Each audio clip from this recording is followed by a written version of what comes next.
Et on est prêt à commencer. Bonjour tout le monde. Nous sommes aujourd'hui réunis pour un webinaire sur l'impact des changements climatiques sur les sources d'eau potable. Aujourd'hui, ça va être spécifiquement pour les prélèvements en eau souterraine.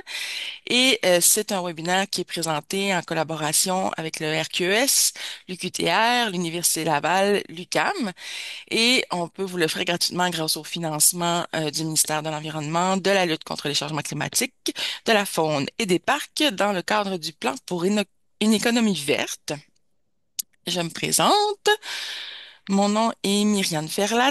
Je suis coordonnatrice scientifique au RQS et professionnelle de recherche au département des sciences de la Terre à l'UQAM. Je vais être accompagnée aujourd'hui de ma collègue Josée. Bonjour Bonjour Josée. tout le monde, bon webinaire. Merci. Donc, José va être là pour s'assurer que tout se passe bien en background, surveille la boîte clavardage si jamais vous avez un petit problème technique, là, vous pouvez faire appel à elle. Donc, pour ceux qui ne connaîtraient pas, c'est qui le RQS, le Réseau québécois sur les eaux souterraines? Dans le fond, on est un organisme à but non lucratif qui vise à faire le lien entre la recherche et les planificateurs et gestionnaires du territoire et de l'eau. L'idée, c'est que on vise à stimuler l'utilisation de la connaissance scientifique qui est produite par les chercheurs universitaires pour la rendre utile et utilisable pour les planificateurs et gestionnaires. Et notre mission est de consolider et étendre les collaborations en vue de la mobilisation des connaissances sur les eaux souterraines, oui, mais aussi de plus en plus sur les eaux de surface parce qu'on sait que c'est la même eau qui circule dans notre grand cycle de l'eau. Notre approche au RQS, c'est de miser sur les connaissances de tous les participants et sur l'expérience aussi de tout le monde. Comme ça, on peut apprendre, on peut s'enrichir des connaissances de tout le monde.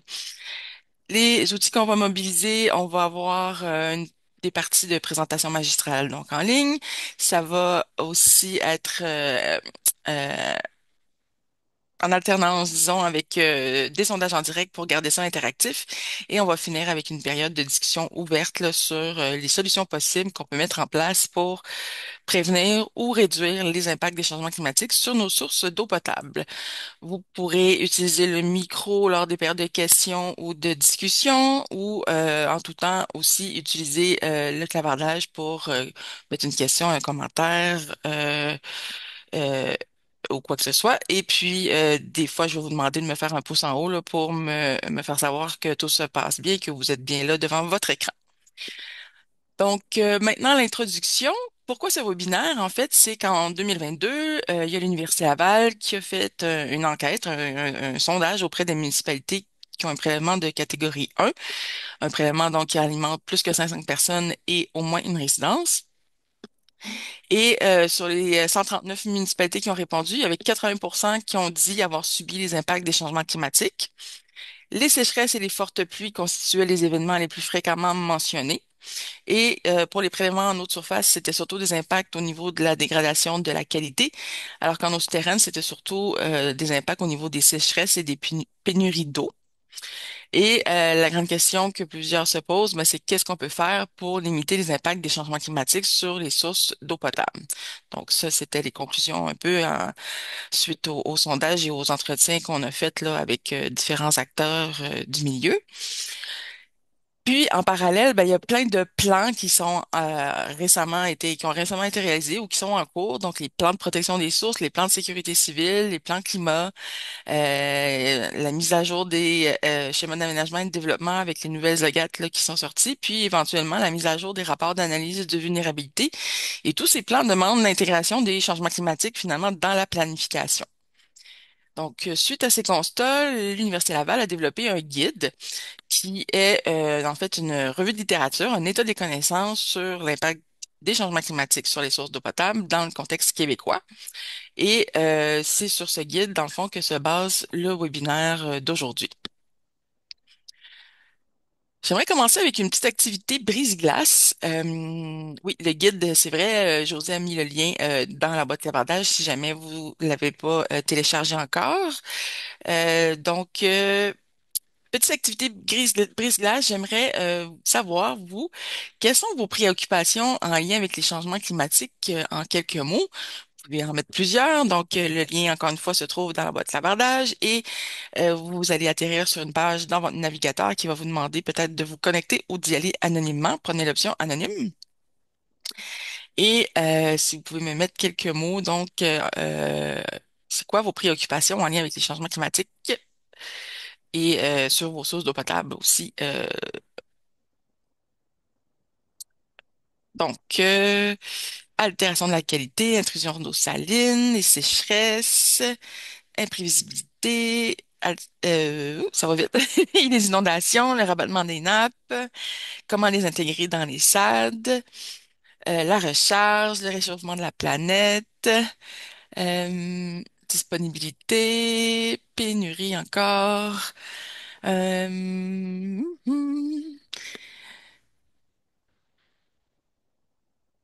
sécheresse, c'est plus gros, donc ça revient souvent, ça veut dire le mot. Épuisement de la ressource, contamination possible, mauvaise qualité de l'eau.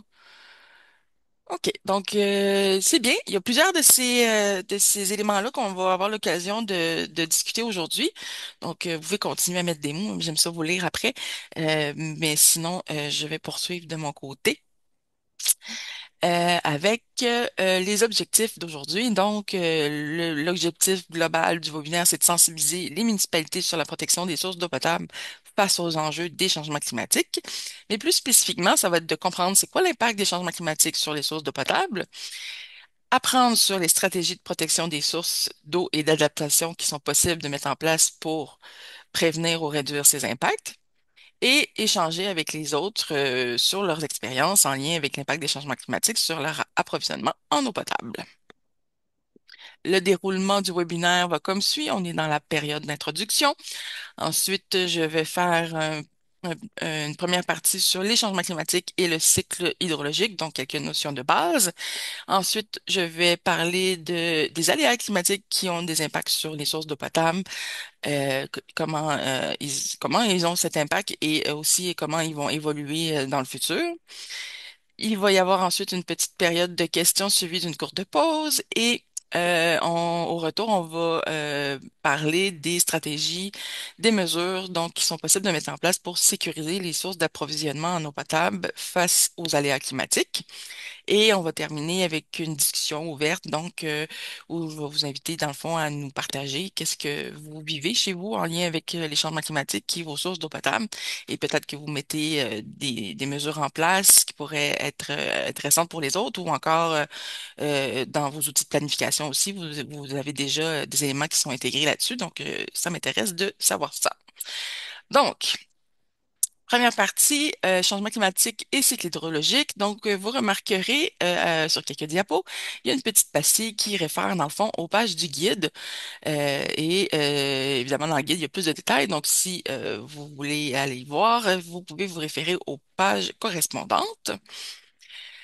Le climat, c'est quoi? Le climat, ça se définit comme un état moyen de paramètres et de phénomènes climatiques qui sont calculés sur 30 ans. Les changements du climat vont être influencés par différents facteurs. Il y a les facteurs météorologiques, bien sûr, la température, les précipitations, la pression atmosphérique et l'humidité. Les facteurs géographiques, comme la latitude, l'altitude et l'influence des courants océaniques. Et évidemment, les facteurs anthropiques, donc les émissions de gaz à effet de serre issues des activités anthropiques, ou encore l'impact, par exemple, de la déforestation là, sur le bilan des gaz à effet de serre, notamment.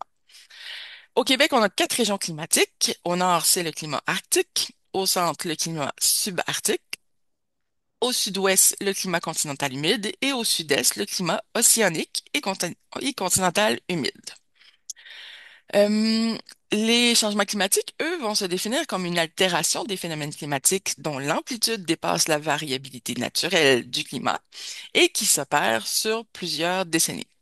Alors, le GIEC, hein, on entend souvent parler de ce mot, le groupe d'experts intergouvernemental sur l'évolution du climat, fait consensus sur le fait que l'origine des changements climatiques est l'émission des gaz à effet de serre issus des activités humaines. Et dans ses études, il va considérer différents scénarios, d'une part d'évolution socio-économique, c'est-à-dire est-ce qu'on change nos habitudes de vie, nos modes d'énergie, ou on continue business as usual, et aussi différents scénarios d'émissions de gaz à effet de serre. Donc, est-ce qu'on diminue nos émissions? Est-ce que ça augmente? À quel point ça augmente? Et selon ces différents scénarios-là, ben, on a différentes modélisations finalement du climat futur. Le scénario le plus pessimiste, qui est appelé le RCP 8.5, c'est lui qui prévoit le plus d'augmentation de GES et donc les pires impacts. Et le guide et le webinaire, en fait, se concentrent uniquement sur les impacts de ce scénario pour l'horizon 2050. Pourquoi 2050? Mais parce que c'est plus proche de nous, c'est plus concret, et aussi parce que il y a il y a moins d'incertitudes finalement dans les modélisations là, du climat futur dans cet horizon-là qui est plus proche. Maintenant, les changements climatiques vont bien sûr affecter les processus du grand cycle de l'eau. Ça va entraîner plusieurs perturbations. Vu que la température augmente, mais là, ça augmente l'évaporation, ça fait plus de vapeur et ça fait des déséquilibres finalement dans les régimes atmosphériques. Et donc, plus d'évaporation et plus de précipitations extrêmes. Et ça va aussi entraîner plus de ruissellement. Et s'il fait plus chaud, ben, et ça va avoir comme conséquence d'entraîner plus d'évapotranspiration aussi au niveau de la végétation. Puis au final, ben, ça va avoir aussi des impacts au niveau de la recharge qui va potentiellement, selon les conditions, augmenter ou diminuer en fonction du bilan hydrique finalement de tous ces processus-là. On a aussi, à plus petite échelle, le petit cycle de l'eau qu'on appelle ou le cycle de l'eau urbain. Ce qui est aussi affecté par les changements climatiques. Il est constitué de 8 étapes principales et la première partie, c'est tout ce qui est approvisionnement, donc de la source au robinet. Premièrement, il y a le prélèvement de l'eau à la source, donc de l'eau brute. Ensuite, on a la production de l'eau potable, le stockage et la distribution de l'eau, l'utilisation domestique et industrielle de cette eau. Et après, ben, il faut collecter les eaux usées, les traiter, gérer les eaux pluviales. Puis, éventuellement, le tout va retourner à l'environnement. Le petit cycle de l'eau va aussi être affecté par les changements climatiques au niveau de la source, donc les impacts sur la qualité et la quantité de l'eau brute. Il va y avoir des impacts aussi au niveau des infrastructures de prélèvement et de distribution, donc par exemple quand il y a la formation de fragiles, des impacts au niveau du traitement, donc soit au niveau de la capacité de traitement ou des ajustements constants qui sont nécessaires là, pour s'adapter aux variations de la qualité. Et au final, aussi une gestion des eaux usées et pluviales qui peut entraîner finalement des débordements, donc des survesses et un retour d'eau contaminée usée là, à l'environnement, donc potentiellement qui pourrait contaminer notre source d'eau potable. Au Québec, on va privilégier l'approche à barrières multiples pour la protection des sources d'eau potable. Il y a trois barrières principales, donc la protection de la source d'abord, puis le traitement de l'eau et la distribution de l'eau potable là, jusqu'à notre robinet du consommateur. Donc, l'idée, c'est que s'il y a une des barrières qui fait défaut, ben, les autres demeurent efficaces et prennent le relais pour assurer une eau potable de qualité. L'efficacité de cette approche dépend au départ de la protection des sources d'eau parce que si on a une eau qui est propre et qui est une meilleure qualité, finalement, ben, ça va demander moins de traitement et coûter moins cher également en traitement. Et donc, aujourd'hui, on va mettre l'accent surtout sur la protection de la source.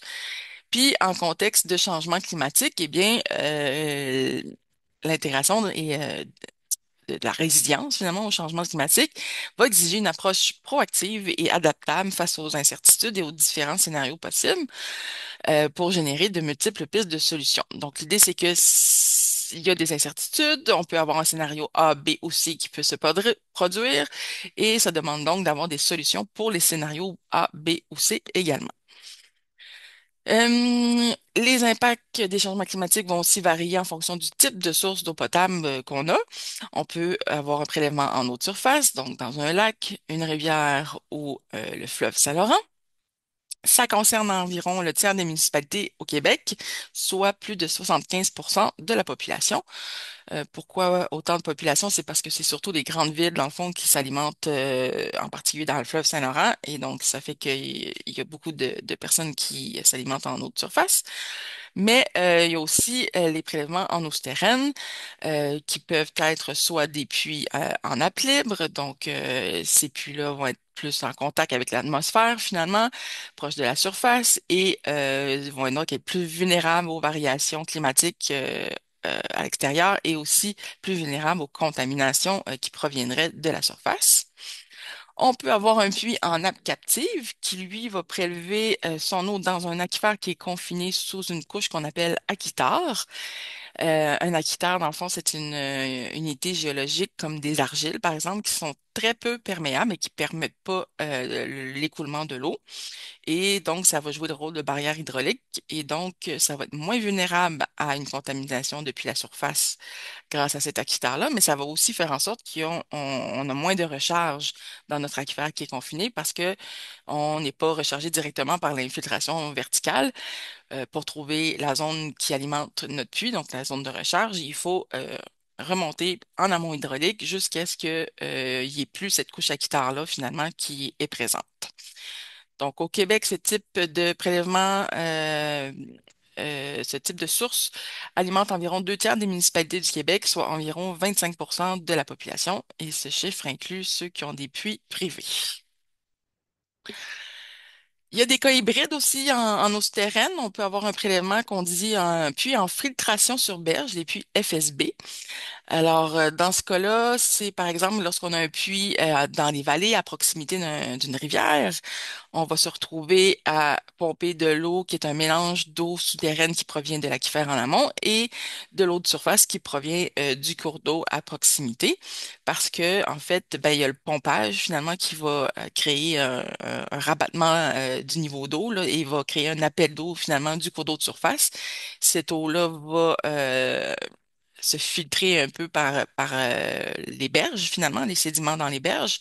Donc, ça va atténuer, euh, la, améliorer la qualité de l'eau comme ça. Et ce qu'il faut retenir, donc, on se retrouve avec un mélange d'eau souterraine et d'eau de surface dans ce cas-là. On a aussi les eaux souterraines sous l'influence directe des eaux de surface, qu'on appelle les puits SIDES. Ça, c'est une classification qui est basée sur l'analyse des données microbiologiques et sur l'état et la conception de l'installation. Donc, quand on dit sous l'influence des eaux de surface, c'est pas nécessairement les cours d'eau de surface à proximité, par exemple. Ça peut être aussi tout simplement l'eau de surface qui s'infiltrerait le long de notre coffrage, par exemple, qui serait mal scellé de notre puits et qui viendrait contaminer ou affecter la qualité, en tout cas, de notre puits. Et c'est dans le cadre du règlement sur la qualité de l'eau potable, le RQEP, que c'est encadré et que, dans le fond, on doit traiter ce type de prélèvement-là comme si c'était une eau de surface là, au niveau du respect pour les normes d'eau potable et de traitement. Donc, ces types de prélèvements-là vont être particulièrement affectés par les inondations. Euh, et ils vont être sujets aux impacts observés à la fois pour les eaux de surface et pour les eaux souterraines, mais de façon plus atténuée. Et ce qu'il faut retenir, c'est que la contribution en eau de surface de ces types de prélèvements-là va varier dans le temps finalement, et donc ce qui va faire aussi varier la qualité aussi. Maintenant, un petit sondage en direct. Donc, chez vous, quel est votre type de source d'eau potable? Vous allez avoir une petite boîte sondage qui apparaît.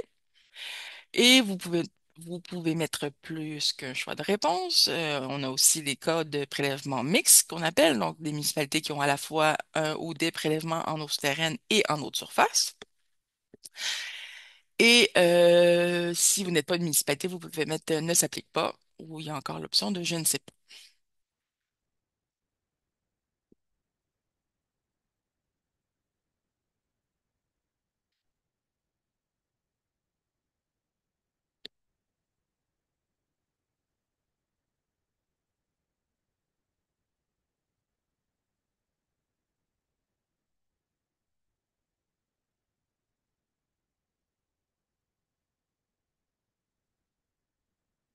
Encore deux, trois secondes. OK, on va partager. Alors, c'est partagé dans les résultats également. On a autant en puits de surface, voyons, des prélèvements en eau de surface qu'en eau souterraine apparemment. Donc, peut-être qu'il y en a plusieurs qui sont en approvisionnement mixte, justement. Donc, merci pour le partage. Donc, si vous voulez libérer votre écran, vous devez vous-même fermer la boîte de sondage en pesant sur le X. Et je poursuis maintenant avec la deuxième partie, donc les impacts des aléas climatiques sur les sources d'eau potable souterraines. Donc, on va voir c'est quoi les aléas climatiques qui peuvent affecter nos sources d'eau potable, comment ils vont évoluer pour 2050 et comment ils affectent finalement la qualité et la quantité de nos sources. Premièrement, les aléas climatiques, c'est quoi? Ce sont des phénomènes d'origine climatique qui sont susceptibles de causer une dégradation de l'environnement, donc dans ce cas-ci, la qualité et la quantité des sources d'eau potable, ou des dommages aux biens, dans notre cas, au niveau des infrastructures de prélèvement et de distribution de l'eau potable. On va aborder 8 principaux aléas climatiques dans le contexte québécois là, qui peuvent avoir des impacts sur les sources d'eau. L'augmentation de la température de l'air, les précipitations extrêmes, les inondations, les phénomènes d'érosion, les sécheresses, la modification des cycles de gel-dégel, les feux de forêt et l'augmentation du niveau de la mer. Alors, ces phénomènes-là sont interreliés. Tout part de l'augmentation de la température de l'air qui, d'une part, en augmentant la vapeur en entraînant les déséquilibres dans les régimes atmosphériques, va favoriser l'augmentation des fréquences des précipitations extrêmes. Ça aussi, ça va bien sûr favoriser l'augmentation des fréquences des inondations et ensemble vont contribuer à augmenter les phénomènes d'érosion. D'un autre côté, l'augmentation de la température va aussi entraîner une augmentation des intensités et de la fréquence des sécheresses, qui vont aussi favoriser les feux de forêt. L'hiver, l'augmentation de la température de l'air va affecter les cycles de gel-dégel et d'un autre côté, va aussi entraîner l'augmentation du niveau de la mer parce que ben, il y a la fonte des glaces au pôle, mais aussi par l'expansion thermique de l'eau des océans, donc qui contribue aussi à l'augmentation du niveau de la mer. Petit sondage encore. Chez vous, parmi les 8 aléas qui ont été nommés, quels sont ceux qui ont affecté les sources d'eau potable municipales de votre territoire au cours des 10 dernières années? Encore une fois, vous pouvez mettre plus qu'un choix de réponse ici. Si vous n'êtes pas une municipalité, peut-être que vous êtes au courant de certains aléas qui ont pu avoir un impact sur les sources d'eau potable de votre territoire. Sinon, vous mettez, je sais pas, ou non applicable.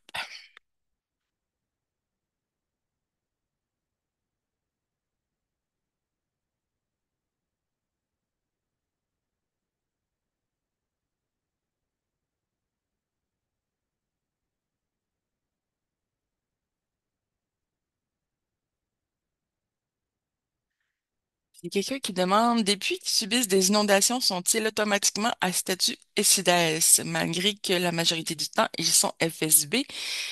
Est-ce qu'il y a présence de coliformes la plupart? Il y a, il y a présence de coliformes la plupart du temps en question.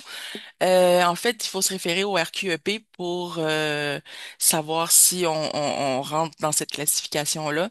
Donc, c'est en fonction des concentrations en contaminants, en bactériologie finalement, là, j'imagine les coliformes ou les E. coli, etc. Je suis pas au courant des détails spécifiques là, qui classifient euh, quelle concentration classifie ECIDES, mais vous pouvez aller voir dans le RQEP pour le savoir. Bien. Alors, notre sondage, on peut partager les résultats. Euh, alors, c'est quoi notre top 3? On a en première position les sécheresses, suivi des précipitations extrêmes, puis des inondations.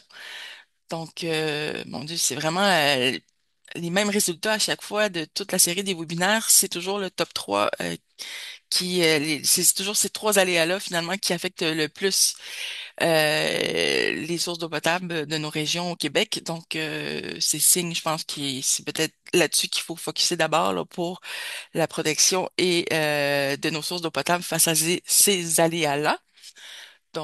Merci encore une fois pour le partage. Je vais fermer la boîte et poursuivre. L'évolution des aléas climatiques pour notre horizon 2050. Ces changements qui sont anticipés vont varier d'une région climatique à l'autre et vont différer aussi selon les saisons.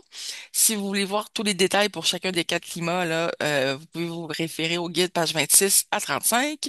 Mais pour nos besoins aujourd'hui, on va se concentrer sur les climats continentaux humides et les climats océaniques et continentaux humides qui ont essentiellement les mêmes évolutions prévues à quelques petites différences près. Donc, si on regarde d'abord l'augmentation de la température de l'air en lien avec les sécheresses et les feux de forêt, on dit que le Québec se réchauffe plus rapidement que la moyenne mondiale et que d'ici 2050, on pourrait atteindre une augmentation de 3,5 degrés Celsius. Les étés sont déjà une période critique en matière de gestion de l'eau et ça risque de l'être davantage dans le futur parce que on prévoit une augmentation déjà et une prolongation des vagues de chaleur intenses, donc plus de canicules et une augmentation du nombre de jours chauds et des températures élevées qui vont dépasser les 30 degrés Celsius.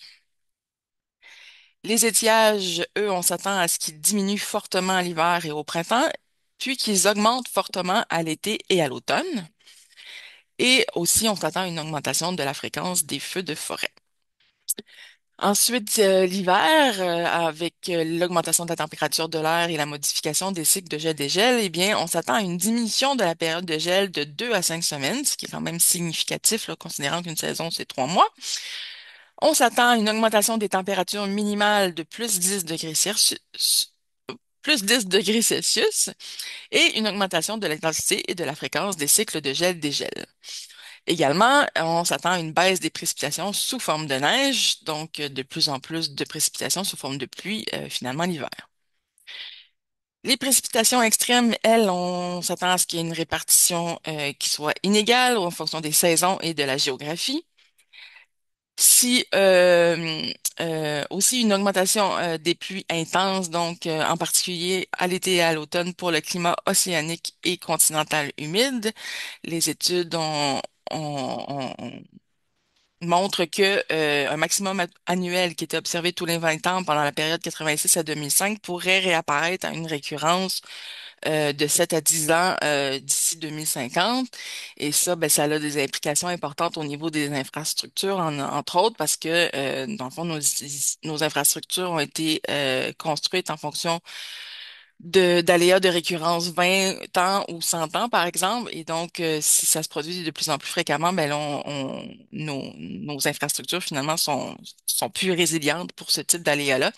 Et en plus de tous les enjeux qui ont en lien avec le fait qu'il faut les reconstruire beaucoup, il y a beaucoup d'investissements à mettre finalement dans l'entretien des infrastructures et dans les besoins pour le développement et etc. Il y a vraiment un enjeu avec les infrastructures là-dessus. L'hiver, au niveau des précipitations extrêmes, ben on s'attend à une augmentation des précipitations totales en fait, mais moins sous forme de neige. Donc, comme je disais, de plus en plus sous forme de pluie. Puis maintenant, l'évolution pour les inondations et l'érosion. Les inondations, on s'attend à ce que ça augmente fortement à l'hiver et au printemps et que ça augmente à l'été et à l'automne aussi. Les débits moyens des cours d'eau devraient augmenter à l'hiver et au printemps, puis diminuer à l'été et à l'automne.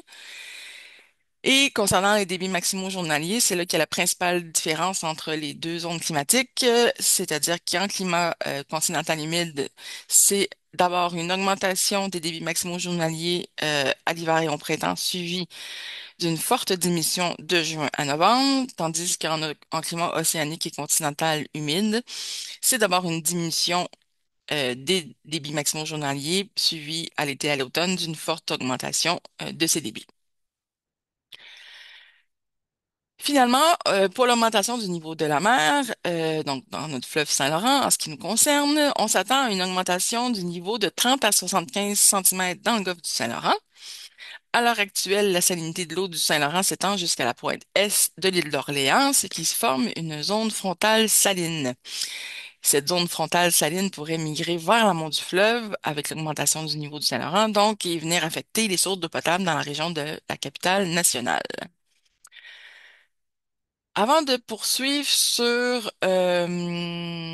les impacts spécifiques sur les sources d'eau potable, j'aimerais vous expliquer comment ça marche la recharge, parce que dans le fond, les eaux souterraines sont réalimentées finalement par les processus de recharge. Ils ont donc un rôle important à jouer sur le renouvellement de l'eau des aquifères, donc en lien avec les enjeux de quantité, mais constituent aussi des points d'entrée préférentiels là, pour les contaminants. Et donc, il y a des enjeux de qualité en lien avec ces zones de recharge-là. Donc, c'est quoi la recharge? En fait, ça correspond à la quantité d'eau en millimètres par an qui s'infiltre dans le sol et atteint la nappe phréatique. Donc, quand il pleut, il y a une partie des précipitations qui va partir en évapotranspiration, il y en a une partie qui va ruisseler en surface ou en subsurface et une partie qui va s'infiltrer et éventuellement atteindre le niveau de la nappe et venir la recharger. La recharge est calculée comme un bilan hydrique. En gros, c'est égal aux précipitations totales, moins l'évapotranspiration, moins le ruissellement. Et l'estimation de la recharge, ben, c'est nécessaire pour évaluer les ressources disponibles en eau souterraine. En général, on va estimer qu'une exploitation inférieure à 20% du taux de recharge est jugée durable. La recharge est liée aux conditions climatiques, à l'occupation du sol et aux propriétés physiques du sol, soit sa capacité à laisser s'infiltrer l'eau. Donc, conditions climatiques, est-ce que j'ai eu beaucoup de précipitations ou pas beaucoup de précipitations?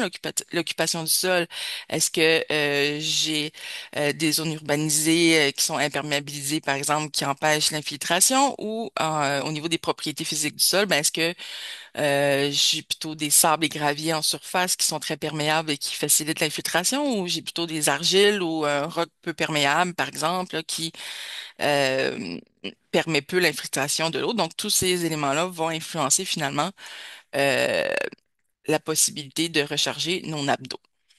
La recharge se produit aussi de façon saisonnière. On la calcule sur un bilan annuel la plupart du temps, mais elle va beaucoup varier en fonction des saisons et va se produire essentiellement au printemps, à la fonte des neiges. Ça, c'est la principale période de recharge. Et la deuxième période de recharge la plus importante, c'est à l'automne, lorsque l'évapotranspiration diminue.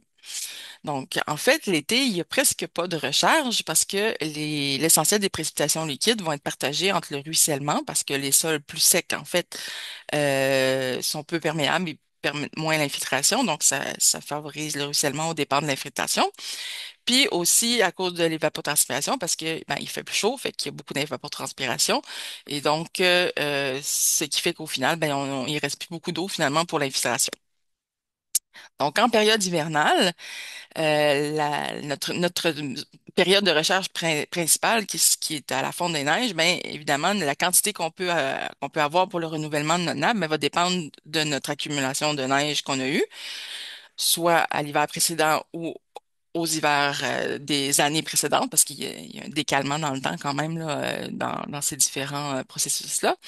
Et dans le fond, tout va dépendre du moment qu'elle va fondre finalement.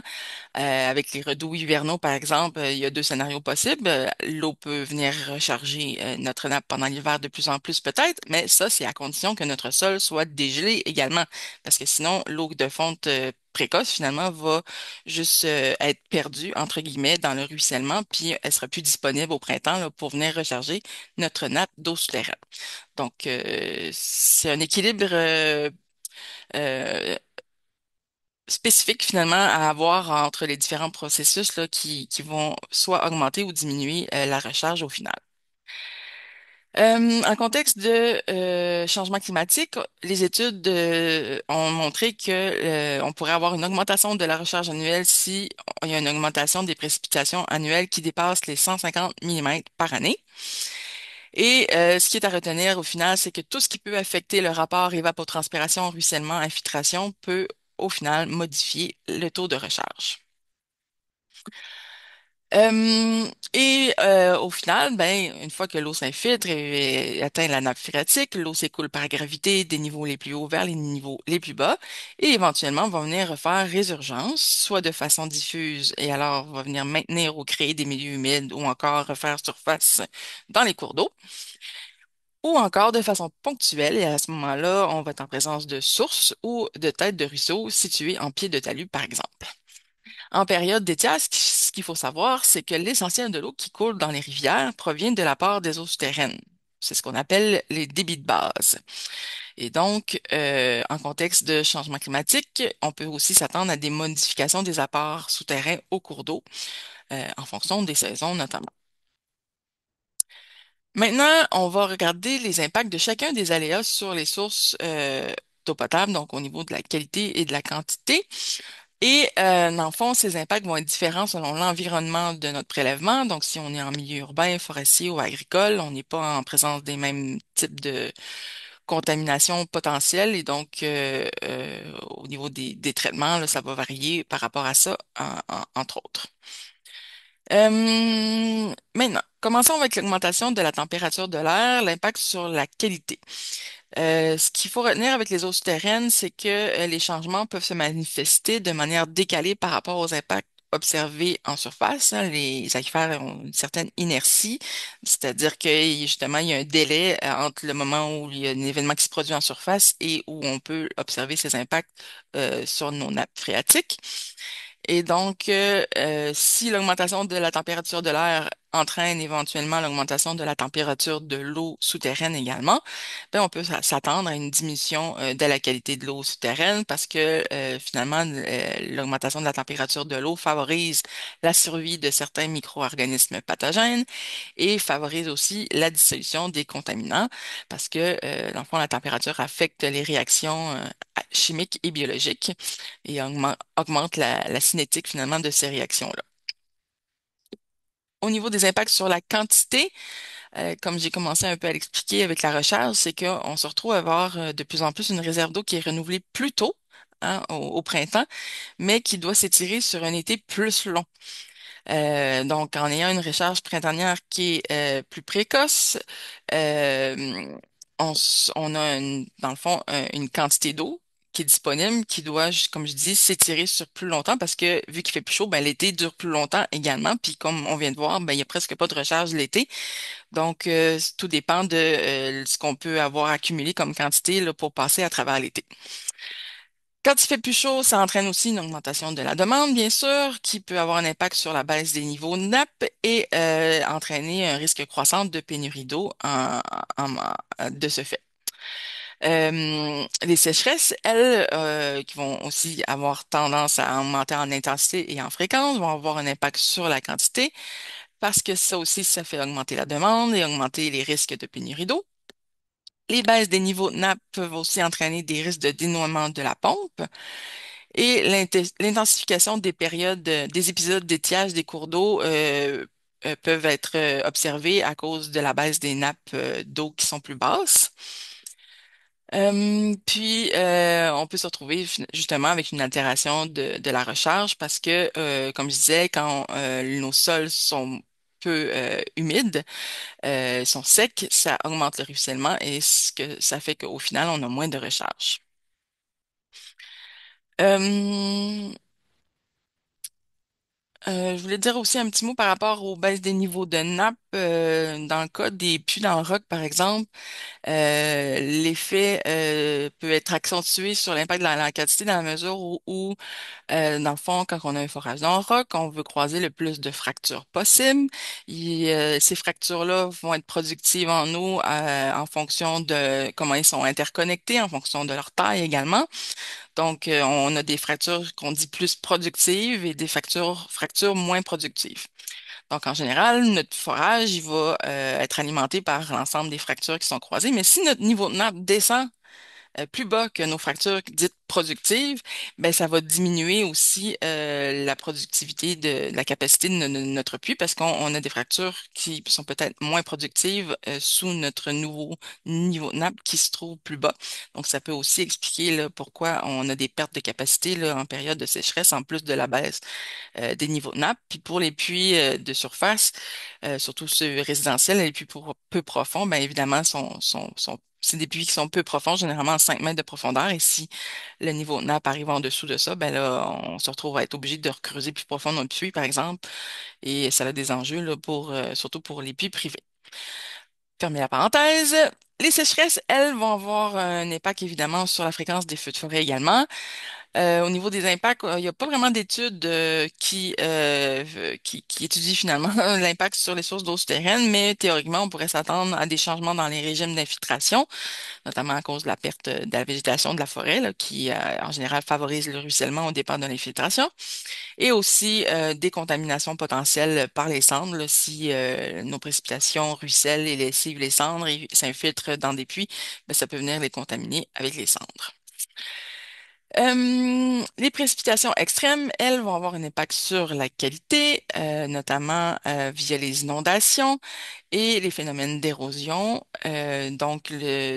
Ça entraîne beaucoup de ruissellement finalement qui va lessiver les contaminants dans les nappes phréatiques et selon l'environnement du prélèvement, on peut se retrouver avec plus de pesticides, de nitrites, nitrates, de bactéries, de virus, de métaux, etc. Ce sont surtout les puits FSB ou SIDS qui sont vulnérables à ces aléas-là parce que justement leur contribution en eau de surface et les variations de qualité qui viennent avec, ben, les rend plus vulnérables avec ça. Sur les infrastructures, il peut aussi y avoir des impacts, carrément des bris physiques, là, des installations de prélèvement ou de traitement aussi peut-être.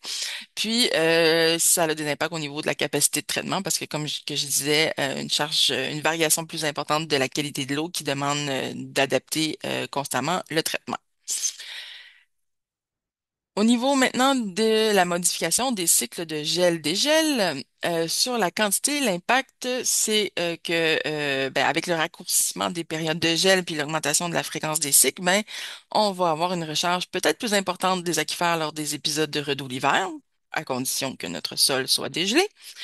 Et la recharge précoce fait que la quantité d'eau souterraine qui est disponible pour passer à travers l'été, comme je le disais tantôt, ben, s'étend sur une plus longue période.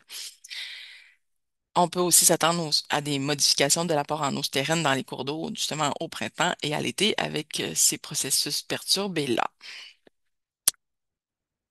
Au niveau maintenant de l'augmentation du niveau de la mer, ça concerne essentiellement évidemment les zones côtières, donc les régions du Bas-Saint-Laurent, de la Gaspésie, des îles de la Madeleine, la Côte-Nord, puis peut-être de plus en plus vers la capitale nationale avec l'augmentation du niveau de la mer. Donc, la montée des niveaux des eaux dans l'estuaire du Saint-Laurent va induire l'intrusion des eaux salines du fleuve dans les eaux souterraines. Et ça, ben, ça va avoir comme impact d'augmenter la salinité des eaux douces à proximité des côtes, donc soit par l'intrusion saline là, par en dessous dans l'aquifère, ou aussi par submersion, là, quand il y a des inondations finalement par le fleuve qui viennent inonder nos puits à proximité des côtes. L'autre impact que ça a, c'est que la salinité va modifier la balance ionique finalement dans l'eau et ça va aussi favoriser la dissolution de d'autres métaux qui sont présents dans les matériaux géologiques, comme par exemple l'arsenic et le manganèse. Donc, voilà au niveau des enjeux de la qualité. Et pour vous illustrer un peu comment ça fonctionne, justement, une intrusion d'eau salée, ça c'est tiré du PACES des îles de la Madeleine, donc PACES pour projet d'acquisition des connaissances sur les eaux souterraines. Euh, L'interface eau douce eau salée se présente en biseau comme ça parce que, dans le fond, l'eau salée est plus dense que l'eau douce et l'augmentation du niveau de la mer fait que cette interface avance vers l'intérieur des terres. Et en déplaçant cette interface eau douce eau salée là, ben on se retrouve à potentiellement venir contaminer l'eau des puits à proximité et cet effet de déplacement en plus peut être amplifié par le rabattement qui est causé par le pompage. Donc ça crée un appel d'eau finalement et ça peut attirer plus proche finalement cette interface d'eau salée. Ça a aussi des impacts sur la quantité dans la mesure où si on a une augmentation du niveau de la mer qui rentre dans les terres, ben, ça diminue potentiellement les débits de Ça? résurgence d'eau J'ai ramassé un ton douce verrou? souterraine. Ah, c'est les toilettes. Ah, ça a dû tomber quand j'ai ramassé. Pardon pour ça.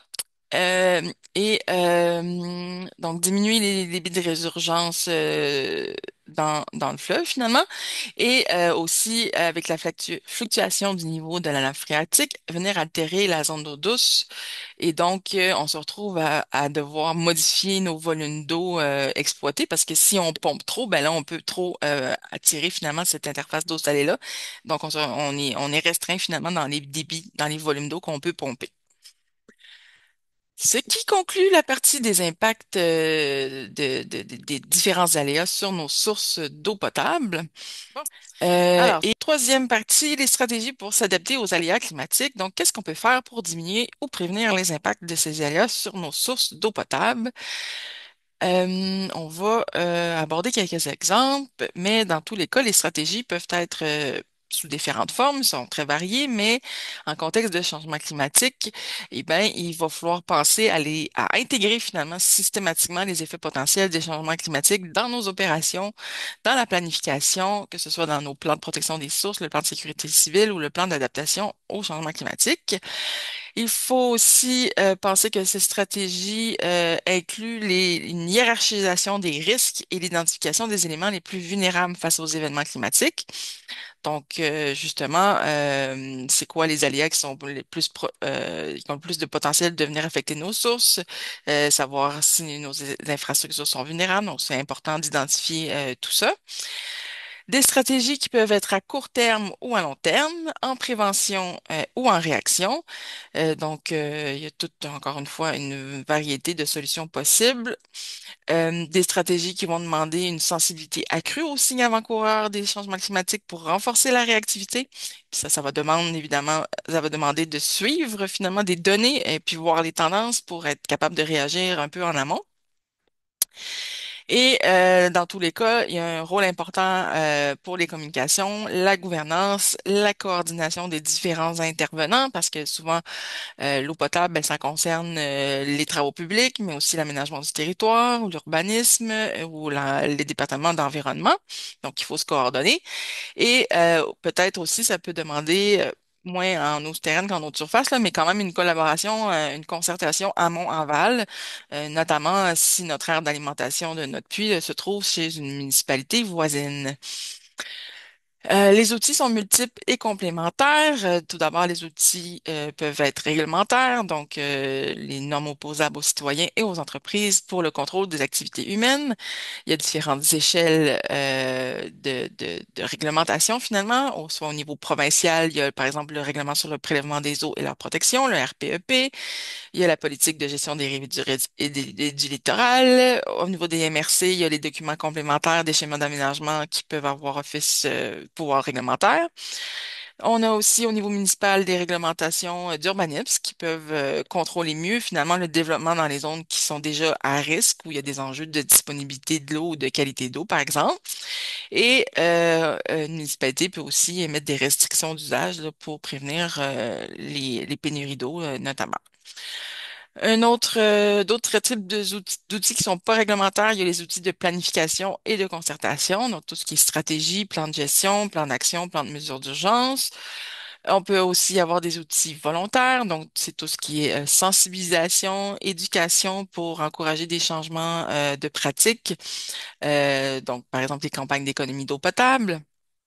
Il y a notamment, entre autres, la campagne Pensée bleue avec Réseau Environnement et le ROBVQ qui offre plusieurs outils de vulgarisation et de sensibilisation là, pour la protection de l'eau en quantité et en qualité, mais aussi au niveau des métiers de l'eau, parce que il y a un enjeu là-dessus. Il y a pas beaucoup de personnel disponible finalement là, pour les métiers de l'eau et donc il faut sensibiliser aussi à ces métiers-là pour assurer finalement qu'on ait les ressources humaines pour gérer nos usines de traitement d'eau et de prélèvement d'eau. Ensuite, on peut avoir les outils incitatifs, donc des incitatifs essentiellement financiers, des mesures économiques qui vont activer des changements de pratiques ou des façons de faire. Ça peut être soit de punir des mauvais comportements ou de récompenser les bons comportements avec des mesures financières.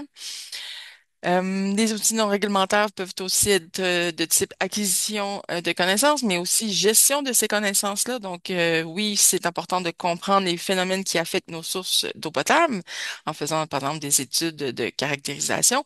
Mais puis aussi, on peut bon suivre la qualité de plus proche, on peut suivre nos niveaux de nappe, mais après, il faut savoir gérer ces données-là, il faut les archiver, faut les analyser, il faut les interpréter pour être ensuite capable de prendre des décisions éclairées et adaptées finalement aux différents contextes. Donc, acquérir des connaissances, oui, mais surtout bien gérer ces connaissances et pour pouvoir utiliser ces données-là. Parce que j'ai vu des cas encore où des municipalités écrivent à la main sur papier les données de suivi. Donc, je pense qu'en 2025, ça serait le minimum des choses d'avoir tout ça de façon numérisée. Ensuite, on peut aussi mettre en place des mesures structurelles dites opérationnelles, donc des moyens concrets qu'on applique sur le terrain, qui peuvent être de nature de technologique finalement ou d'ingénierie, comme construire ou agrandir des réservoirs pour stocker de l'eau, faire des recherches et colmater les fuites dans notre réseau de distribution, mettre en place des surfaces plus perméables dans nos villes ou encore des écoroutes pour diminuer l'impact des selles de déclassage.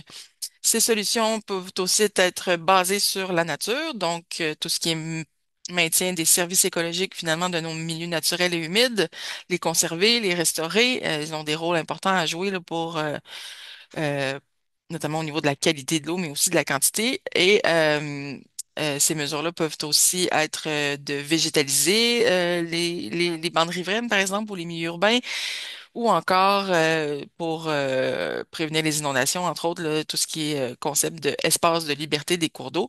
Donc, redonner la place à nos méandres de se déplacer finalement et de méandrer finalement sans euh, atteindre finalement les infrastructures là, qui pourraient se trouver à proximité.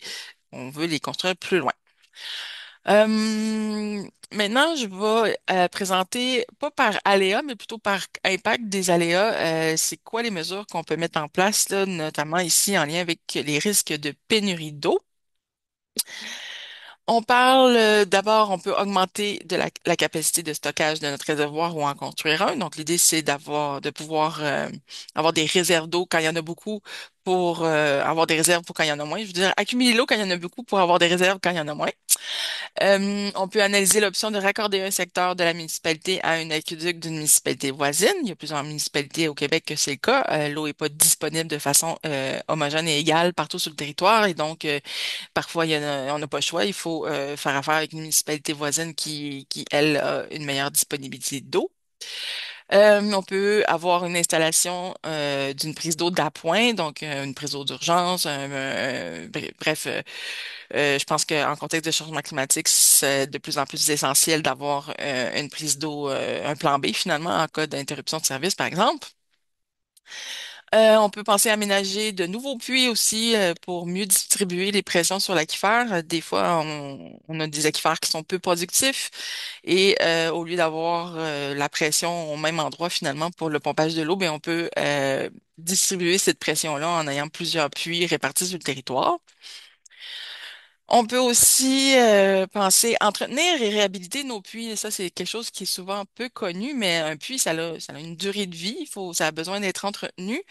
Et parfois, il peut y avoir de l'encrassage qui se fait dans les crépines ou des particules fines qui viennent colmater nos fractures qui alimentent notre puits. Donc, il s'agit ici de faire venir je sais pas si c'est un foreur ou un consultant hydrogéologue qui fait ce travail-là, mais bref, faire entretenir et réhabiliter le puits pour finalement ramener la capacité de notre puits, le nettoyer là, pour déboucher ses fractures ou notre crépine là, si on est dans les dépôts granulaires. Et j'avais eu l'exemple d'une municipalité d'ailleurs qui, eux, il y avait carrément un programme d'entretien de leur puits. Donc, aux 5 ans, ils font les tests pour vérifier s'il y a une diminution de la capacité de leur puits. Puis, selon un dépassement d'un tel seuil de capacité, ben là, ils refont réhabiliter leur puits aux 5 à 10 ans, là, dépendamment. Donc, c'est ça, c'est quelque chose qu'il faut voir sur le long terme, mais qui doit être suivi en continu là, dans le temps. Ensuite, évidemment, les zones de recharge, donc ce sont les zones qui viennent réalimenter qui viendraient alimenter notre aquifère. Donc, c'est important de protéger les zones préférentielles de recharge pour assurer l'alimentation de nos puits. C'est sûr que quand on a un prélèvement de catégorie 1, ben là, on a déjà connaissance de notre aire d'alimentation parce que le RPEP a exigé sa délimitation. Mais on peut aussi regarder à l'échelle plus régionale, dans le fond, avec, par exemple, les données des PACES. Je vais revenir aux commentaires tantôt, Julie. Euh, avec les données PACES, donc, justement, José, peux-tu mettre le lien des données PACES sur Données Québec, donc qui cartographie ces zones préférentielles de recharge-là à l'échelle régionale. Et ça peut être utile pour justement assurer les besoins futurs en eau ou aussi pour tout ce qui est puits de catégorie 2 et 3 et les puits privés finalement là, pour assurer la réalimentation de ces puits-là. Donc, protéger les zones de recharge, c'est important. Ensuite, juste pour revenir aux commentaires par rapport à l'entretien des puits, la réhabilitation des puits, on a Julie Gauthier, qui est consultante hydrogéologue chez Elena, qui nous dit que la mise en place d'un suivi de puits est le meilleur outil de gestion. Donc, peut-être que tu pourras nous donner plus de détails lors de la discussion tantôt sur ce que ça implique de suivre un puits. Qu'est-ce qu'on suit? On y reviendra tantôt. Euh, dans certains cas, ça n'existait pas encore au Québec à ma connaissance ou très peu, mais il est possible d'aménager des infrastructures pour recharger artificiellement l'aquifère. Je sais que ça existe en Europe, par exemple. Peut-être qu'un jour, on va être obligé d'en arriver là au Québec. Et donc, le principe, ben, c'est de recharger finalement artificiellement notre aquifère là, avec de l'eau. Dans certains cas, quand on est en période de pénurie d'eau, ben, ça peut impliquer de faire venir des camions-citernes là, pour maintenir l'alimentation en eau potable. On peut aussi émettre des réglementations pour restreindre certains usages en cas de pénurie d'eau. Et si on a des réglementations, évidemment, ça prend aussi du personnel pour venir renforcer son application sur le terrain. Mais dans les exemples que j'ai en tête, c'est surtout souvent au niveau de, par exemple, l'arrosage. On permet juste l'arrosage des jardins, soit pour les adresses paires et impaires en alternance ou seulement à certaines heures dans la nuit, par exemple. Donc, pour justement alléger les pressions sur la demande en eau là, à certaines périodes de la journée. Ensuite, c'est important de suivre nos niveaux de nappe de façon automatisée pour prévenir les tendances. Donc, suivre les niveaux de notre nappe, pas seulement dans le puits qui est pompé, donc dans notre puits de prélèvement, mais aussi avoir des piézomètres, des puits d'observation autour dans le même aquifère que celui qu'on pompe dedans pour voir finalement la variation naturelle de notre niveau de nappe qui est plus en lien finalement avec l'impact des changements climatiques et ce qui permet finalement de justement avoir des outils pour faire voir venir les tendances et prévenir en amont. Passer certains seuils, ben là, on approche d'une période potentielle de pénurie d'eau, fait qu'il faut s'ajuster dans nos restrictions peut-être pour la consommation d'eau, par exemple. Ensuite, évidemment, rechercher et colmater les fuites dans nos réseaux. Il y a encore beaucoup de réseaux qui ont besoin d'amour, disons ça comme ça, et qui a beaucoup de pertes d'eau finalement dans le réseau, de l'eau qui est potable en plus. Donc, aller diminuer ces pertes-là en allant réparer notre réseau. Il faut justement avoir des protocoles de mesures d'urgence. Donc, si on voit qu'on s'enligne vers une période de pénurie d'eau, avoir des actions qui sont définies, que c'est des chaînes de communication, que c'est clair de qui fait quoi pour finalement prévenir ces risques de pénurie-là. On peut mettre en place des programmes d'économie d'eau potable et de sensibilisation sur les bonnes pratiques pour réduire la demande. Donc, je parlais tantôt du programme de Pensée bleue. Il y a aussi le programme d'économie d'eau potable du MAMACH, la stratégie d'économie d'eau potable, donc, du MAMACH qui, dans le fond, donne des objectifs de diminution de consommation d'eau par habitant. Ben, pour le savoir, ben, ça peut être une bonne idée aussi de faire installer des compteurs d'eau chez nos résidents pour avoir un meilleur portrait de finalement l'eau qui est consommée parce que le but au final pour gérer les pénuries d'eau, ben, il faut avoir une idée de qu'est-ce qui est consommé par rapport à qu'est-ce qui est renouvelé dans notre nappe phréatique. Donc, c'est la connaissance de ça, finalement, qui peut nous aider à faire une gestion durable de nos ressources. Un exemple ici à Saint-Hippolyte, qui a reçu une subvention de 144 000 en 2024 pour suivre de plus près sa nappe phréatique. Donc, ils ont installé ils ont instrumenté, pardon, 21 puits artésiens municipaux et résidentiels avec des sondes pour évaluer en temps réel et en continu les fluctuations de la nappe. C'est un projet qui a été fait en collaboration avec Polytechnique de Montréal. Les projets MIDAX, dans le fond, c'est des projets qui mettent justement, qui permettent de financer des projets étudiants là, pour des questions plus spécifiques. Et là, ben, dans ce cas-ci, il y a un étudiant là, qui va pouvoir aider à analyser et interpréter sur 2 ans là, les données récoltées par ces suivis de nappe-là. Et en plus de ce suivi de proche, ben, la municipalité a un règlement qui oblige les promoteurs immobiliers à produire des études hydrogéologiques pour mesurer la capacité, ben, la disponibilité de l'eau en eau potable finalement avant de faire leur développement immobilier. Donc, le poids financier est sur les promoteurs pour faire ces études-là. Donc, ça peut être une façon aussi de s'assurer que on a un développement qui est en accord avec la disponibilité de l'eau sur notre territoire.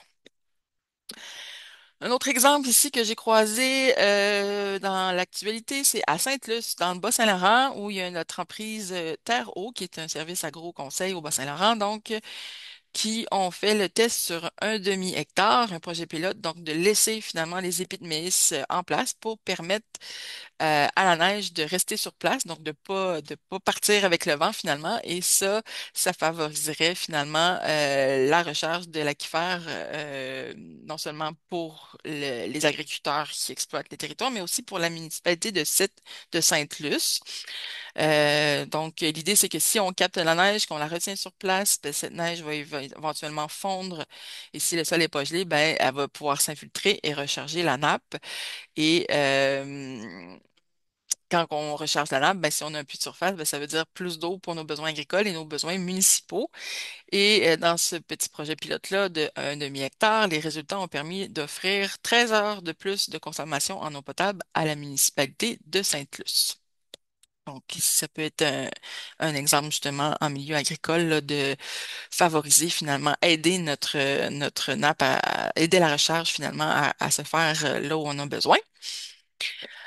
Ensuite, un autre projet ici, ça c'est un projet étudiant de Jimmy Méran de l'Université Laval qui a fait l'exercice de localiser et prioriser les zones de recherche pour les MRC. Ici, on voit l'exemple de Val-Saint-François, mais il y a aussi fait de l'exercice pour Quaticook et dans son mémoire, il donne euh, des exemples d'outils de planification qui sont applicables à la protection des zones de recharge et plusieurs outils réglementaires aussi qui peuvent s'appliquer à ça.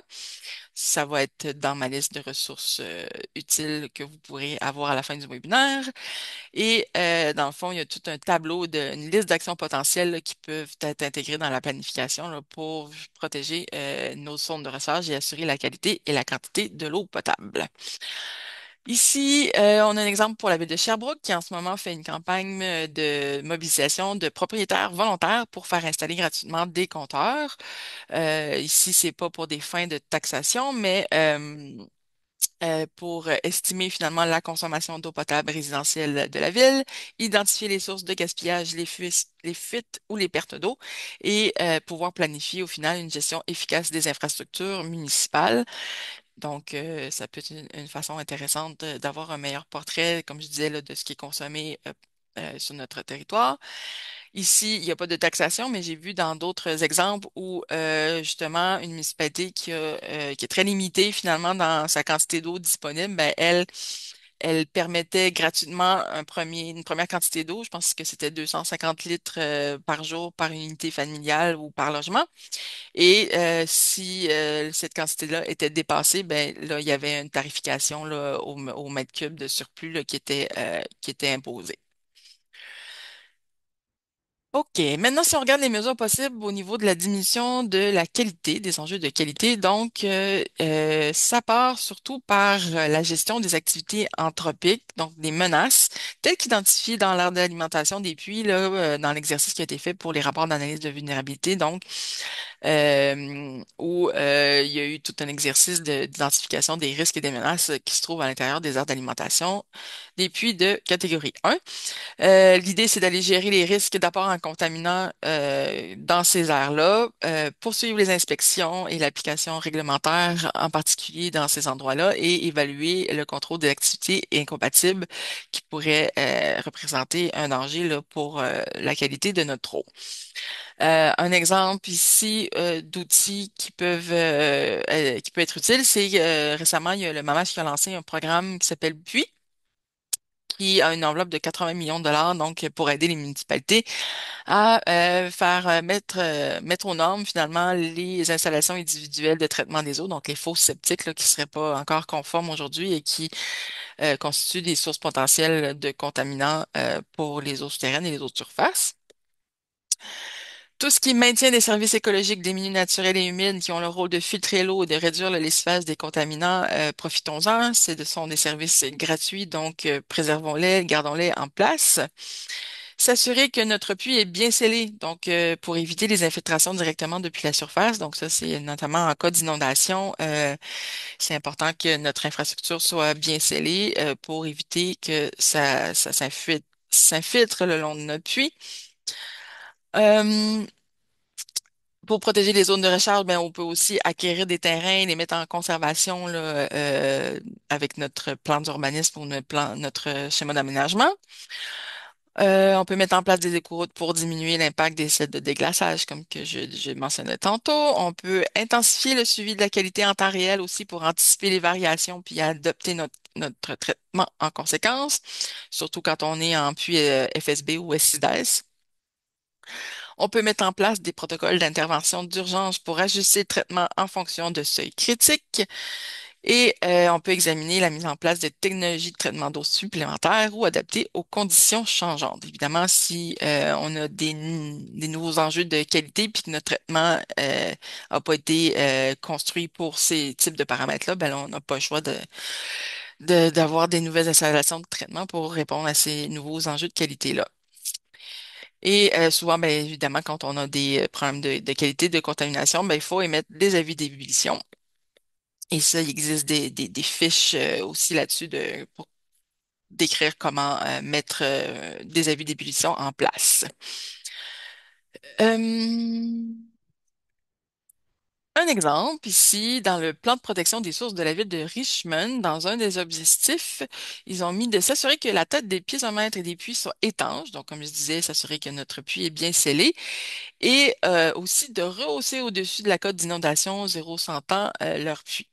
Donc, j'imagine que c'est de la partie qui dépasse du sol, qu'on appelle la margelle là, du puits, de la mettre plus haute finalement, là, puis qu'elle soit bien étanche là, pour qu'elle soit au-dessus de la cote d'inondation 0-100 ans. Donc, ça, c'est un exemple pour protéger des inondations. Ensuite, on va regarder donc les mesures possibles pour ce qui concerne les bris des infrastructures. Donc, c'est important de garantir la résilience des infrastructures face aux impacts des aléas climatiques pour assurer la continuité de l'approvisionnement en eau potable pendant les événements extrêmes. Donc, ça peut être de rénover, de renforcer physiquement donc, nos infrastructures, les rendre plus solides pour, euh, pour pallier aux impacts des événements extrêmes. Ça peut être encore une fois d'avoir une prise d'eau d'urgence pour si on a une panne de courant, pour aller continuer d'alimenter. Euh, on peut créer des liens d'urgence avec les systèmes de distribution d'eau de municipalités voisines. Il y a un cas notamment, ben, ça, c'est en eau de surface, mais il y a 2 semaines, la municipalité de Nicolet a vécu des embâcles qui sont venus briser. Ils ont eu un impact sur leur installation de traitement et de prélèvement et pendant qu'ils remettaient les choses en place, ben, c'est la municipalité de Bécancour là, qui a assuré l'approvisionnement en eau potable là, des citoyens. Euh, on peut, justement, s'il y a des pannes de courant à cause des grosses tempêtes, et ça prend des génératrices portables pour assurer que la continuité de l'approvisionnement. On peut aussi penser créer une station de traitement d'eau qui est auxiliaire pour garantir une réserve d'approvisionnement en eau potable en cas de défaillance des autres installations. Donc, avoir une réserve d'eau, c'est important aussi. Et finalement, ben, c'est important de prioriser les systèmes de communication, des transformateurs et des lignes de transmission. Donc, comme je disais, un protocole de mesure d'urgence, des directives claires sur qui fait quoi et quand en cas de bris ou je trouve pas mes mots, de panne, d'arrêt d'approvisionnement en eau. Voilà, disons ça comme ça. Puis, pour tout ce qui est impact de inondation, érosion, tout ce qui peut permettre de ralentir et retenir l'eau pour diminuer le ruissellement et les volumes d'eau, végétaliser et protéger les bonnes riveraines, faire des villes éponges avec des surfaces plus perméables, mais aussi des marais filtrants et des bassins de rétention ou des noues. Donc, oui, permettre l'infiltration de l'eau, c'est important, mais encore faut-il que cette eau soit minimalement de qualité. Donc, avoir des systèmes qui permettent de filtrer l'eau avant son infiltration là, pour aider à pas venir contaminer notre nappe finalement au final. Et finalement, l'espace de liberté des cours d'eau, qui est un concept qui s'applique dans quelques régions au Québec, je pense Tambour, Missisquoi, entre autres. L'idée, c'est que historiquement, ben, on a linéarisé, on a redressé nos cours d'eau, ce qui fait que l'eau s'écoule plus vite. Il n'y a pas les méandres pour ralentir la vitesse d'écoulement de l'eau. Ça fait qu'on a des plus fortes crues et aussi que s'il n'y a pas de végétation sur nos bandes riveraines pour ralentir l'eau non plus, ben, ça aide pas à nos inondations et au phénomène d'érosion.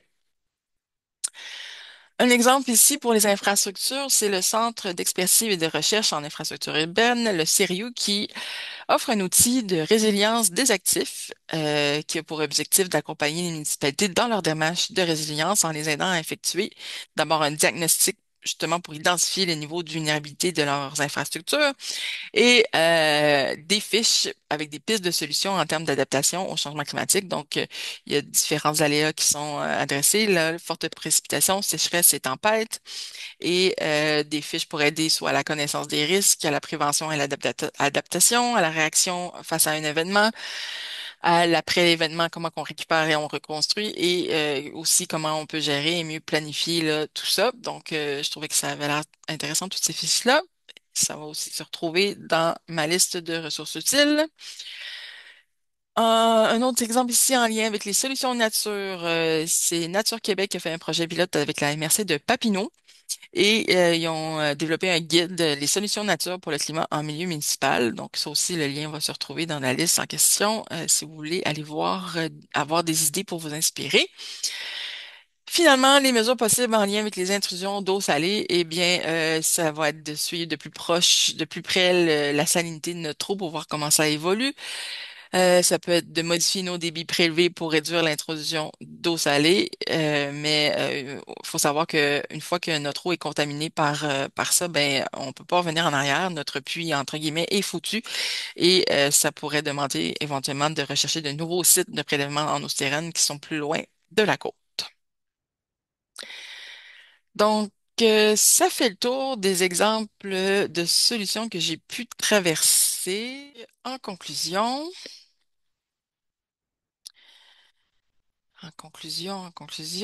voici la suite. Quelle est la suite? Donc, j'espère que je vous ai inspiré finalement à mettre des mesures d'adaptation au changement climatique dans vos différents outils de planification pour protéger les sources d'eau potable. Gardez en tête que la prochaine mise à jour des analyses de vulnérabilité dans le cadre du RPEP va demander l'intégration des changements climatiques. Donc, il va y avoir une nouvelle méthodologie et il est prévu qu'il y ait de l'accompagnement pour les municipalités pour faire cette mise à jour-là. Cette mise à jour ne sera pas en 2026, ça va être plus tard. Le RPEP est en cours de modification. Il n'y a pas de confirmation de quand encore, mais l'idée, c'est de vous laisser le temps de mettre en place votre plan de protection des sources finalement avant de faire votre mise à jour d'analyse de vulnérabilité. Donc, je vous ai mis le lien pour la liste des ressources utiles. N'hésitez pas à aller la consulter, la télécharger.